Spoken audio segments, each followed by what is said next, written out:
humans unknown here, and welcome back to part 12 of What If Deku Had the Powers of the Sage's Six Paths. Now, before I say anything else, I know, unknown, where have you been? It's been like 4 months, and I'm sorry. I don't really know what happened. Hold on, my neck. My neck is cramping up now. Great. Anyhow, where have you been? It's been like 4 months, and I know. I don't really know what happened. I was kind of just... I couldn't really bring myself to do anything, let alone record videos. But with this new year coming around, or, well, passing now, by quite a while, Happy New Year, by the way, I decided that I might as well bring the videos back. And what better way to make a comeback than with the very first series that I began with this channel. So, to all of you who have seen this content before, welcome back and thanks for sticking around. And for those of you who are potentially newcomers, I have a playlist that you can look at all the previous parts for, that along with a Discord link where you can recommend what ifs or just talk to the other people of this channel. And both of those are going to be in the description of this video. And with that being said, let's finally get back into this. In the last part, we went over the Provisional Hero licensing arc, and everyone who passes in canon passes in this What If. We ended off after the fight with Midoriya and Bakugo, so let's just resume with the cleaning of the dorms, because that was still their punishment from what I remember. Bakugo and Midoriya around the rooms are collecting trash from each dorm and... go around the dorms collecting trash from each dorm room as well as cleaning out the rest of the facilities. Like the common room and the dining area. Deku takes out the trash. Deku takes out the trash and flies back without making any interaction with the rest of the classmates. But 3 days later, Midoriya hands in his letters of apologies along with Bakugo to Aizawa. And the class are sitting together once again, with Midoriya and Bakugo finally being able to join them. Deku and Hagakure talking more often. Well, they're the only ones that are really... Hagakure is the only one who's really interacting with Midoriya, while light conversation is happening with Midoriya and the rest of the people from time to time. But suddenly Aizawa speaks up, addressing the class. Today we'll have some visitors to this class. They are very known here. Deku sits up interested, slightly excited, feeling a familiar presence, but is unable to pin the feeling exactly, along with 2 other strong powers walking with it. As they come through the door, Deku is finally able to notice that the presence he felt was from Mirio Tagata, a friend and old training partner. But he notices his aura and presence feel different and stronger in some ways, until he looks at his quirk using one of his Sharingan abilities and finds out the reason behind it, whispering under his breath, so that's who you gave it to, huh, mate? Good choice. Hagakure asks what Deku is saying, but he brushes it off, telling her that he's going to be excited for this class. She shows a slight smile, seeing Deku so energetic, and turns to the once again speaking Aizawa. These are the big 3, the 3 people who are fit to be pros and rumored to be the strongest group around the school. Tamaki steps up, immediately intimidating a few of the students, but turns around shaking shortly after. Nejire is next up, and she tries to introduce herself, but expresses great interest with the class and their quirks. After more silence, Mirio speaks up, addressing the class in an overly energetic tone, but as a common trend, there are little reactions from the group. Aizawa becomes upset at the lack of happening after Mirio stands in the same pose for a while, and speaks up. They're here to talk about the hero work studies. The class are interested, but now the class is interested but not really engaged.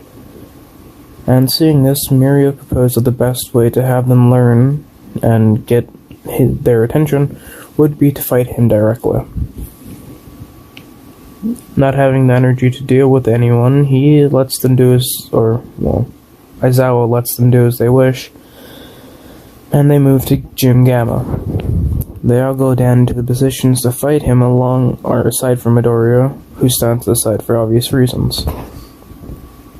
The class start, and as some of them launch their attacks at Mirio, they go through him, but surprisingly enough, his clothes begin to do the same as well.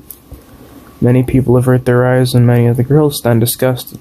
Mirio apologizes as he pulls up his clothes and puts them back on. As another attack is launched, going through his face. Mirio smirks and falls into the ground, surprising the class, and appears behind them, taking out the less tanky people first, then going to subdue the whole class. Aizawa snickers at seeing this, and Mirio just continues posing with Deku. Slowly walks up to where his class previously stood, in the middle, making clones to remove them from the area, showing a slight smirk as he does this, disturbing multiple people. Are you warmed up now, Mirio? Mirio gets pumped and gets into a stance and speaks. I'm a lot stronger than I was back then. I'm not losing this time. Midoriya gets ready and they begin. Mirio disappears from Midoriya's sight, but seeing this move countless times before, he slams his foot into the ground, breaking the floor around him. Mirio comes up behind Midoriya, but when he reforms, Deku throws a punch, and barely reacting to it, Mirio allows it to phase past him. Then Deku notices Mirio needs to have his feet solid if he's standing there, and strikes at it, knocking Mirio over, holding him down. Mirio is confused about how Midoriya is pinning him, but he sees that his foot is covered in a purple coating. Midoriya shows a slight grin at this, and mutters under his breath, "It works. Looks like I won this time." Deku takes his foot off of Mirio's chest and helps him up. The big three are impressed, but one are more astonished that Mirio is doing so well. Suddenly, Mirio winks at the remaining two members of the big three, and Nejire walks up with Tamaki following behind after some convincing. They stand behind Mirio and he speaks up. "How about it, Midoriya? A little sparring match?" Deku looks at the group and raises an eyebrow. "A spar? What are you planning, Mirio?" Mirio smiles and claims that they're up to nothing, and just goes to see if the strongest group can beat the strongest student. Deku agrees and begins stretching. Aizawa sighs, going back into his sleeping bag, as the class get ready to watch the fight. The big three get ready and let the students in the class call the match to start. Suddenly there is a slight alteration around Midoriya's eyes, giving him an orange marking-like color. The big three are confused at this, but as Deku charges in, they spring into action. Midoriya reaches them.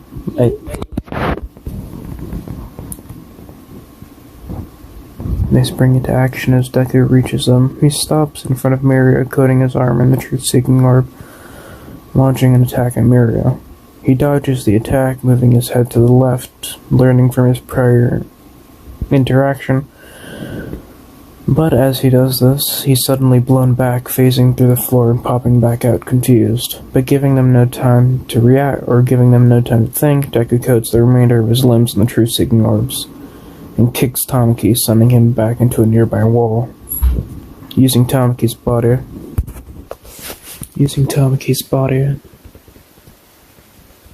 mid-kick to launch up to Nejire. But to Deku's surprise, he couldn't notice Mirio launching at him at breakneck speeds, despite having his Rinnegan always active. Mirio lands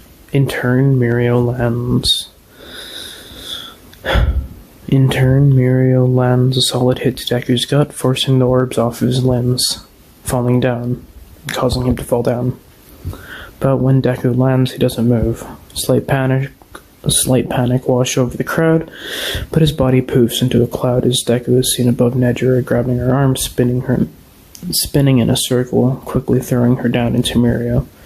Mirio is forced to keep a solid form as he catches her, but Deku throws a punch at Mirio, which is unable to dodge, beating the trio. Deku stands, clearly tired, as the big three slowly begin to get up. Mirio is the first to do so and congratulates Deku on his win over them, and states that he won't be able to best them the next time around. Deku challenged that statement, responding quickly, "You might become stronger, but you won't be able to bring me down." Tamaki and Nejire get up soon after, and Mirio hands a card to Deku, speaking up for the whole class to hear, as he yells, "The hero work study is beginning soon," and explains through everything that had been stated in canon. Deku looks at the card and sees that it's a business card to Serenite's agency. Nodding, the class is over, and Deku walks home with Hagakure. That'll be it for this part. I'll do my best to get the next part out as soon as I'm able. I know it's really short, but I'm recording this at 3:28 in the morning. It's my first video back in a while, and I just wanted to keep things short so I could have a good intro back. I'm probably gonna work on the other what ifs before I continue doing this one, because this one is a little slow for me, but then again, let me know what you guys want, because, and yeah, thank you all for the support, seeing as though I took, let's say, a very long break out of nowhere, but there are still hopefully some of you that are here for the ride. Happy New Year's, with that being said, see ya.